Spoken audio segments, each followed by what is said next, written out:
तस्वीरें हम आपको दिखा रहे हैं कि किस तरह से झांसी का वो एरिया जहां पर असद का और शूटर गुलाम का जो है वो एनकाउंटर किया गया। जानकारी यही फिलहाल अभी सामने आ रही है कि 40 राउंड फायरिंग जो है वो दोनों की तरफ से की गई और जब सरेंडर करने के लिए कहा गया तो दोनों ने फिर फायरिंग की और उसके बाद जवाबी कार्रवाई में दोनों ढेर हो गए। इस पर लगातार जानकारी के लिए हमारे साथ राशिद बने हुए हैं न्यूज रूम से, साथ ही आशीष भी हमारे साथ बने हुए हैं। राशिद, मैं आपके पास आना चाहूंगी क्योंकि तस्वीरें हम लगातार दिखा रहे हैं किस तरह से वो एनकाउंटर स्पॉट जिसे कॉर्डन ऑफ कर दिया गया है, आगे कभी जांच या किसी तरह की क्या स्थितियां बनती है, क्या कानूनी कार्रवाई होगी, ये देखना होगा। लेकिन जो यूपी एसटीएफ की तरफ से अभी जानकारी दी जा रही थी कि दोनों के पास अत्याधुनिक हथियार थे, ये इस तरह की खबर भी सामने आ रही थी, ये जानकारी थी और 40 राउंड फायरिंग का भी हम जिक्र कर रहे हैं। अब ये पूरा मामला जो है आप कैसे आगे बढ़ता हुआ नजर आएगा और कहीं ना कहीं जो बेखौफ बदमाश है उत्तर प्रदेश में, उनके लिए ये एनकाउंटर एक बड़ा संदेश भी है।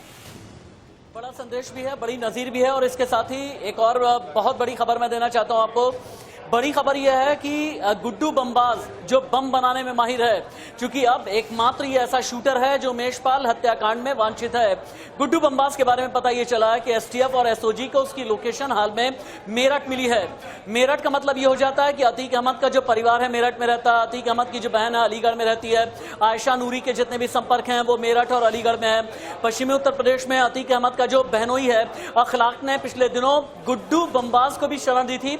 गुड्डू बमबाज के बारे में भी पता चल रहा है कि जल्द ही गुड्डू को भी लेकर के कोई बहुत बड़ी खबर आने वाली है। मैं फिर से इंडिकेशन आपको दूंगा, गुड्डू को लेकर के बहुत बड़ी खबर आने वाली है। हाँ, असद के बारे में यह जानकारी मिली है कि अत्याधुनिक हथियार मिले हैं। असद के बारे में एक जानकारी यह भी है कि जर्मन मेड पिस्टल मिली है।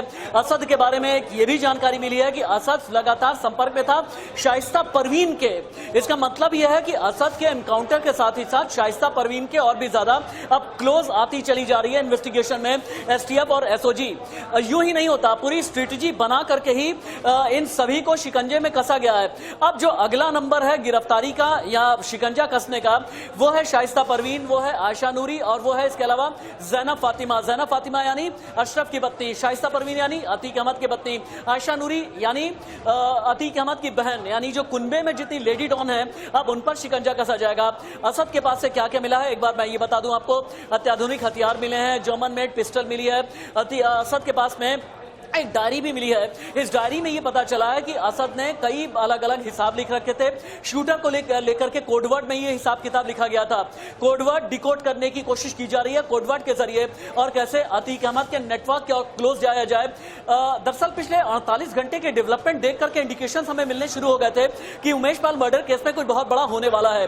बड़ा इसलिए क्योंकि आपको पता है कि ईडी ने भी रेड मारी है, अतीक अहमद के जितने करीबी हैं उन पर शिकंजा कसा है। संजीव अग्रवाल नाम का एक बहुत बड़ा बिजनेसमैन है जिसका 100 करोड़ का बंगला प्रयागराज में है। यह बंगला भी ईडी ने अपने कब्जे में ले लिया है। एसटीएफ दिल्ली पुलिस की स्पेशल सेल के साथ कोऑर्डिनेशन में है। दिल्ली में खालिक और इसके अलावा एक और जो हैंडलर है जिसने असद की मदद की थी, जिसने गुड्डू बमबाज की मदद की थी, जिसने गुलाम साबिर की मदद की थी, उसे शिकंजे में लिया गया है। इन्हीं के इनपुट के आधार पर अलग अलग जगह छापामारी चल रही थी और इस छापामारी में सबसे ज्यादा फोकस अगर कहीं पर किया गया था तो गांव के इलाके को किया गया था।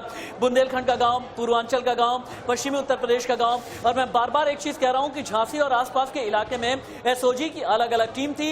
एसओजी चूंकि आपको पता है कि सिविल ड्रेस में रहती है, यूनिफॉर्म में ये लोग रहते नहीं है, इनकी कदकाठी भी बड़ी सामान्य किस्म की होती है और एक तरीके से जासूसी करते हुए असद और गुलाम इन दोनों को ही जीरो इन किया गया।